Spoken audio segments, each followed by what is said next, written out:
For 48 hours, I removed the one thing my body is mostly made of, and my body never let me forget it. Water is not something the body consumes the way it consumes a nutrient or absorbs a mineral. It is the medium in which every biological event takes place, the solvent that makes chemistry possible, the environment in which proteins fold into their working shapes, in which ions drift across membranes to carry electrical charge, in which enzymes find their partners and reactions find their rhythm. Every cell in the human body exists within water, is surrounded by water, is itself largely composed of water. The cytoplasm that fills a living cell is not a solid structure with water added. It is an aqueous environment with structure suspended inside it. When we speak of metabolism, of signaling, of cellular repair, we are describing processes that do not merely use water as a tool, but that require water as their very context. Their original and most fundamental. Within the earliest hours of withholding water, the body does not wait passively for crisis to arrive. It begins responding before crisis is even fully present. The blood plasma, that pale fluid carrying cells and proteins through every vessel, starts to concentrate as its water content quietly diminishes. Osmoreceptors in the hypothalamus, neurons so sensitive they can detect shifts in blood concentration of less than 1%, fire their signals almost immediately, triggering the release of vasopressin from the pituitary gland. This single hormone travels through the bloodstream to the kidneys, instructing the collecting ducts to reabsorb water rather than release it into urine. Simultaneously, the sensation of thirst begins to sharpen, not yet desperate, but present and insistent, a biological voice rising steadily in urgency. The adrenal glands prepare aldosterone. Sodium retention begins. Every system moves in careful, coordinated deer. What the 48 hours revealed was not simply what dehydration does to a body. It revealed how little ordinarily we inhabit our own bodies with any real attention.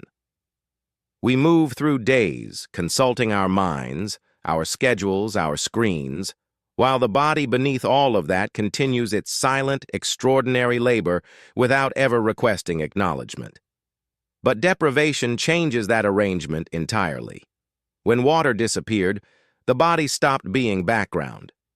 It stepped forward, insistently, into the center of awareness, and what it brought with it was not just discomfort, but information.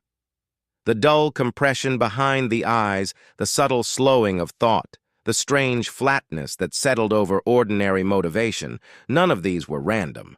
Each was a precise biological signal, a carefully constructed message from systems that had been communicating all along, unheard, because there had never been sufficient contrast to make their voices audible. The experiment became, unexpectedly, a form of... There is a question that dehydration forces into uncomfortable clarity. A question that comfortable, well-hydrated ordinary life rarely creates the conditions to ask. At what point does the chemistry end and the person begin? Because what I encountered across those 48 hours was not simply a body under stress. It was a self becoming less coherent as its molecular foundation quietly shifted. The thoughts that arrived were slower, thinner, less connected to one another. The emotional steadiness I ordinarily take for granted developed a subtle instability, not dramatic, not collapse, but a kind of interior weather that I had not chosen and could not think my way out of. And that is the philosophically unsettling part. We imagine ourselves as minds that happen to occupy bodies.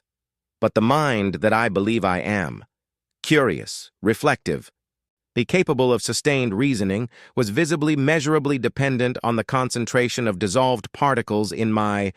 When the first sip finally came, something happened that no amount of anticipation had quite prepared me for. It was not the dramatic relief that deprivation narratives tend to promise. It was quieter than that, and somehow more profound. The water moved through the mouth, down the throat, and almost immediately the body began shifting in ways that were perceptible not as comfort, but as recognition. as though something that had been held at a distance was being allowed to return. Blood volume began stabilizing. The kidneys, which had been conserving with such disciplined urgency, began to ease.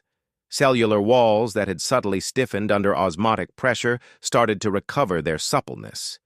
And the mind, that fragile, water-dependent mind, began brightening in slow, unmistakable increments. But what struck me most deeply in that moment was not the physiology of recovery. It was the realization that this restoration had always been available, always this close, always requiring nothing more than the simple act of returning to what the body had never stopped asking for, never stopped needing, never stopped quietly.